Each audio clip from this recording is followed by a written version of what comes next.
right, good morning. I'm Aaron Heiser, Maker's Leather Supply, and today we're going to start a video series on making what we're calling the Kodiak backpack. The reason it's being called the Kodiak backpack is because it's being made out of Tandy's Kodiak leather. Right here. Great stuff. I really like working with this stuff. It's very pliable for making bags, easy to sew in the corners and things like that. But yet it's also a really rich, nice leather. It's kind of got an oil tan feel to it, but there's not, I haven't noticed any like leaching or any problems like that with it. Anyway, so I designed a backpack, and Tandy wanted me to make them a kit out of it, out of their Kodiak leather. And this isn't the exact finished product, but it's real close. This is the very first one I made, and there's been some very minor design changes as we went. But I just wanted to show you some of the features, I guess, of it. There's a pocket down here held closed by two locks fasteners, which are in the kit. It's just a nice big roomy pocket to stuff stuff in. The top part here is held closed by these buckles and snap hooks. They're also in the kit. Then the main body of the bag, I'm glad I didn't have anything crazy in here. I didn't even look beforehand. Anyway, the main body of the bag is just a big open bag, and then it's got like a laptop pocket there inside the back of it. On this particular one, I added an extra little pocket up here.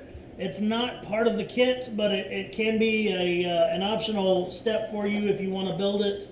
Not hard to do, and since when the bag is closed, it's completely concealed. It can be made out of any leather. You don't have to have the same leather as the rest of the bag's made out of. Let's see here. The handle design has changed. I like this handle, don't get me wrong, but when you carry the bag with it, it kind of folds up weird and makes it a little wrinkly weird. So we've got a different handle style now.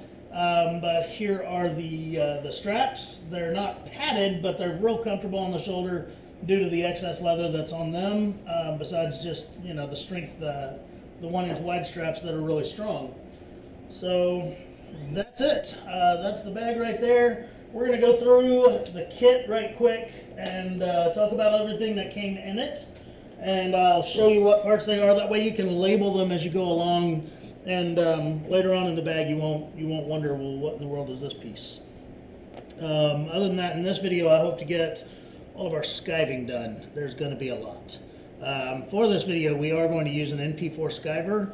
To be very honest, with this type of leather, this Kodiak, it's about a 5-ounce or so. Skiving is always recommended when you're doing rolled edges or bags that are sewn inside out and then turned right side out. But honestly, with this leather, I don't find that it's that necessary. It will help your corners be a little bit sharper and things like that, but I really feel like this bag could be made without having to skive all those pieces down. And that's one of the reasons that this particular leather was chosen for this, is because I realize not everyone has an NP4 skiver sitting around to do all this work, and hand skiving this would take a good amount of time and a good amount of skill. If you notice, unlike a lot of kits, there's not pre-punched holes. There's not, I didn't include the stuff to show you how to force you to stitch it a certain way or anything like that, because this kit really is designed to help you to kind of achieve that next step in your leatherworking progress of, taking something that's almost from scratch. I mean, all we did is cut these pieces out for you, and that's pretty much the easy part anyway. And it's going to hopefully teach a lot of people the basics of building something like this. It's a complicated build, but if you take it one step at a time, it's actually, you find that it's not that complicated at all. So once again, we're going to go over, I'm going to put the camera down so you don't have to stare at my pretty face all day here, and that way you can see what's on my desk, and we will go over the pieces of the bag. Alrighty. So here we are. First off, there's a whole bunch of 1-inch wide strap. It's about 8 to 9 ounce. That's going to be used for the straps that hold the bag closed, as well as the shoulder straps. And they're just going to be long straps that you're going to have to cut to your lengths and your measurements as we make them. Because once again, if I did all the work for you, then, you know, where's the fun in learning? Now we'll go through some pieces of the bag. We'll start with the really odd shaped ones. That way they're easy to identify and get out of the way.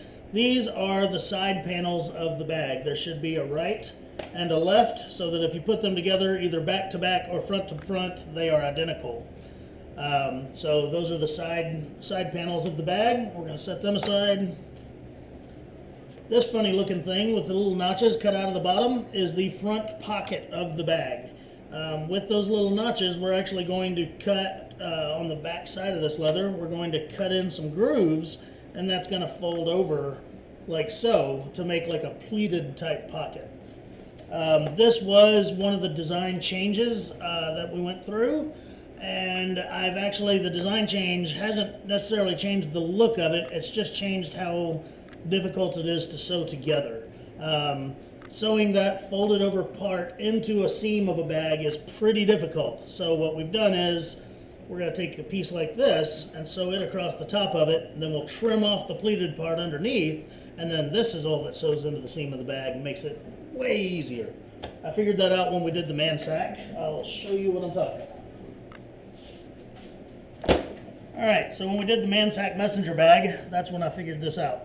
So if you look, you can see where that pleat goes down right there. Well, that would be very difficult to sew into that seam, but now we don't have to worry about that because it just sews to this, and then this piece sews into the seam, and it's great.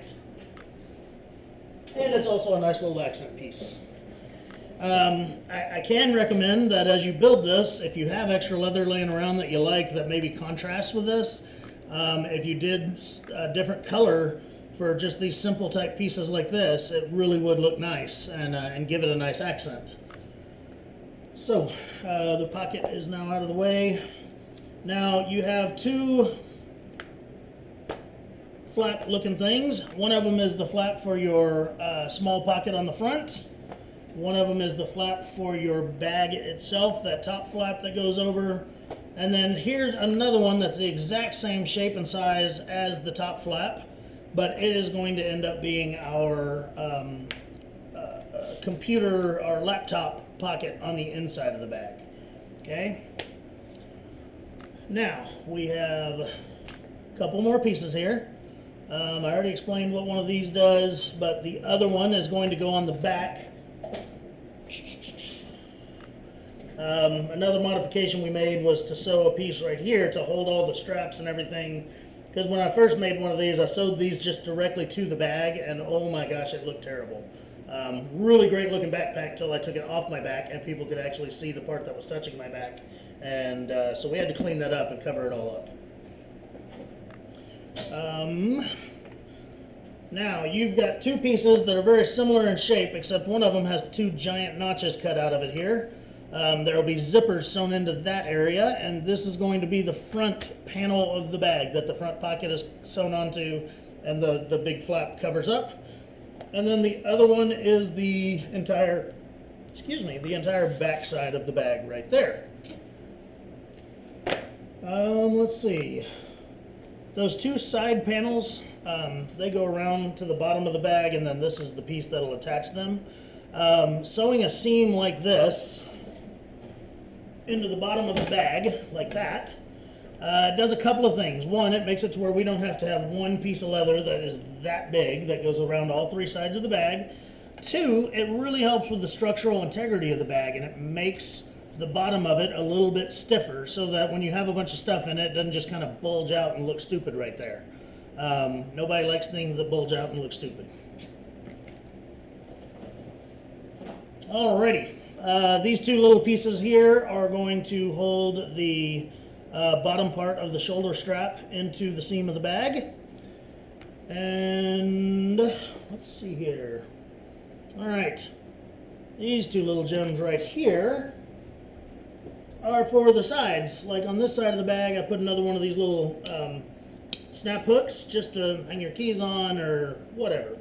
And then on the other side, I have a D-ring, just because it needed something and it couldn't be another snap hook because that would be boring. So we put a D-ring on there, and once again, you know, a lot of people carry like their water jug around with a carabiner on it, stuff like that. Something to snap it to.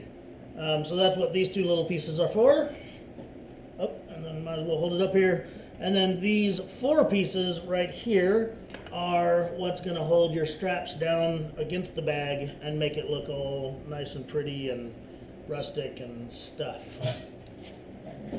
So that is it for pieces of leather. Now let's talk about this wad of hardware that we have here. Okay, 2 buckles. The buckles are right here to make these these pieces, since they just snap down to the bottom. That makes them to where they're adjustable. So maybe if you wanted to lengthen those out and stuff a jacket up under your straps, or a bedroll if you're going camping, something like that. Other than that, they just look really cool. I love all the solid brass hardware. That was one of my big requirements when we talked about making these kits. As I said, I wanted all of them to be solid brass, not coated, not something else, just solid brass. So that's what those 2 do. We've got a total of 3 D-rings. One of them is that piece that hangs on the side, and the other 2 are where your snap hooks will snap down and close the top flap. We have 3 snap hooks.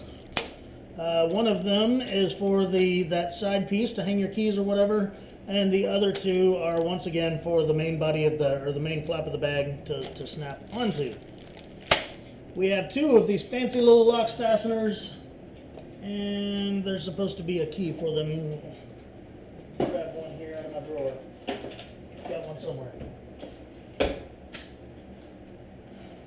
I know I have one. I just used it yesterday on my practice bag. There it is. All right. That funny looking thing is the key to the locks fasteners. I will show you how to install these. Very simple process. All you need is a 3/8" hole punch and that little key, and these are really cool fasteners. Way cooler than a snap. They last longer. They're not as hard to open and close, and they're definitely not as hard to set. We have a strip of zipper here and 2 slides, and that's going to be for those 2 top zippers that are under the main flap of the bag. And then we're going to have some copper rivets that are just going to help hold in some of the miscellaneous pieces on the bag. I believe we're going to use 6 copper rivets per bag. So there we go. Without further ado, I'm going to pause the video, and when we come back, we're going to be over there at the skiver. I am going to go ahead and skive all these pieces. Again, not completely necessary, but it can make a nicer bag if you're really good at skiving, or you want a good challenge, or you have an extra couple of hours on your hand that, you know, you just want to do that. Or if you have one of these fancy skiving machines like I've got sitting over here. But again, this leather was purposefully chosen that it doesn't need to be skived. If you don't have the ability, the time, the skills, totally understandable. I can't stand hand skiving. That's why I bought the machine. So I'm going to pause it up, and we'll get to skiving in just a moment. All right, folks. So I'm going to go through each piece and explain what I'm going to skive, and we'll start with these little pieces here. These 2 little triangles are the bag connectors that connect the bag, or the shoulder strap, to the back of the bag, the bottom of the bag. And all I'm going to skive on them is the short sides of these triangles. And this is why I'm saying, if you have one of these machines, nice and easy. Otherwise, that can be a little bit more difficult to do by hand. There are 2 of these pieces. I'll skive both of them the exact same.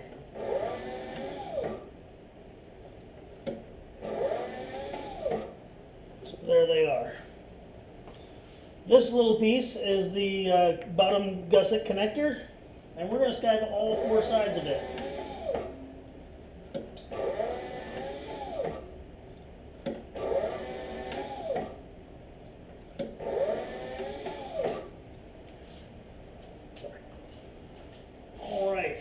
Here are the left and right side gussets of the bag, and we're going to skive all sides of those as well.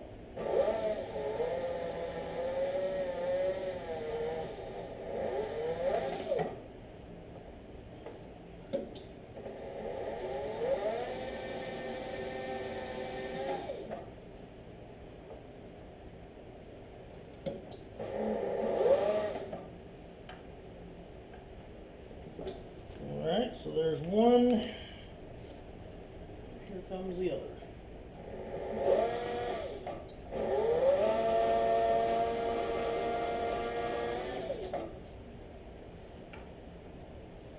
There's a leather cut in here, I can hear it.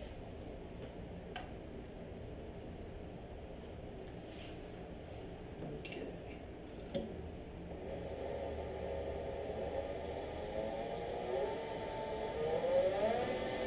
I can't stress enough, again, you don't have to skive all these pieces, but it will make it a nicer, more professional bag if you do. Okay, this is the pocket, the front pocket piece, the main body of it, and we're just going to skive all sides of it.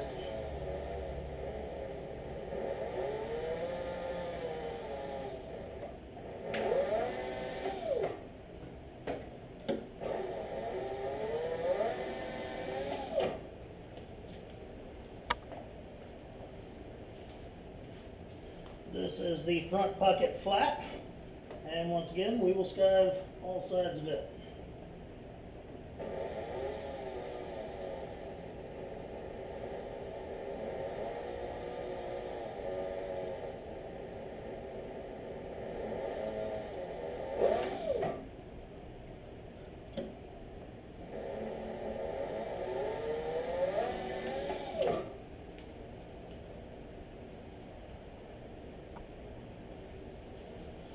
Alright, these two pieces are identical, but again, one of them is the inside pocket for the like a computer or laptop, and then the other one is the top flap, and once again, we will skive all sides of them.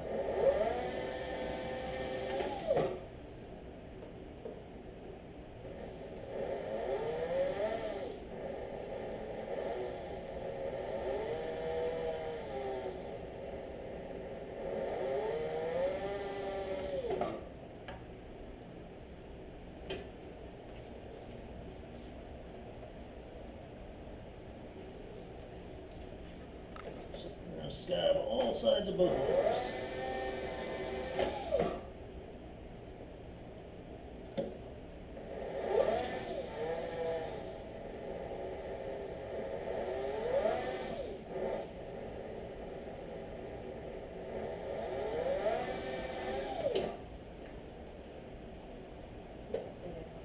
Yes. Alright, these two little pieces are identical, but we're going to skive them differently. This one will be the part that holds the pleated pocket down in the front. Okay, so it's the pleated pocket cover is what it's labeled as. Sorry, pulling this stuff out of the blade here. And we're going to do 3 sides of it. 2 short sides, 1 long side.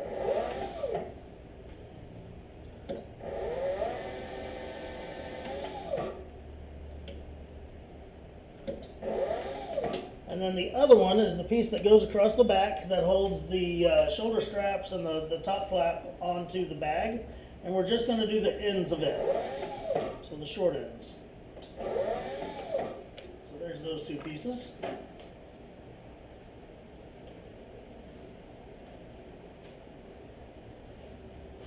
Alright, now we're down to the last couple of pieces here.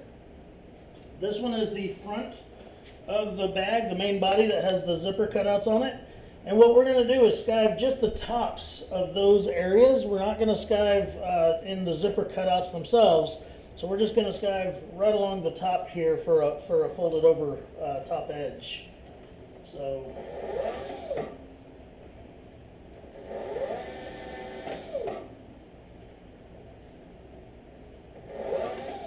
there we go.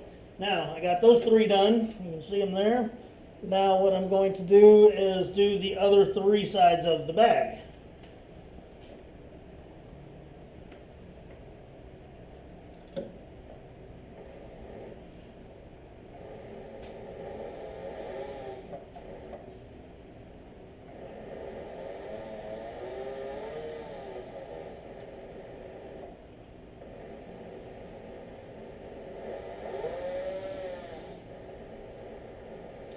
This machine is the NP4 Skyver from the Leather Machine Company. Highly recommended if you're in the market to get some professional machinery in your shop. Worth its weight in gold to me. I make a lot of bags and stuff, and it really does save me a lot of time being able to skive like this. This is the back panel of the bag, and we're going to skive all sides of it.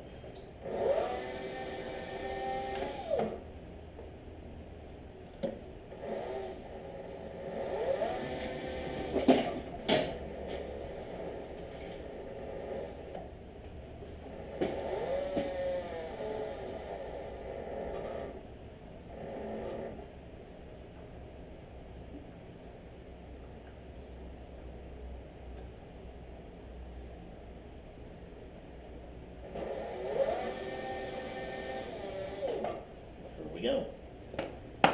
So that is all of the skiving that we're going to do. We're going to turn this machine off, and we'll go back over to the desk, and there's a lot of prep work to get ready to sew everything, and the more prep work we can do at once, then the faster this goes, because then we can get a lot done at the sewing machine all at once. So back to the desk we go.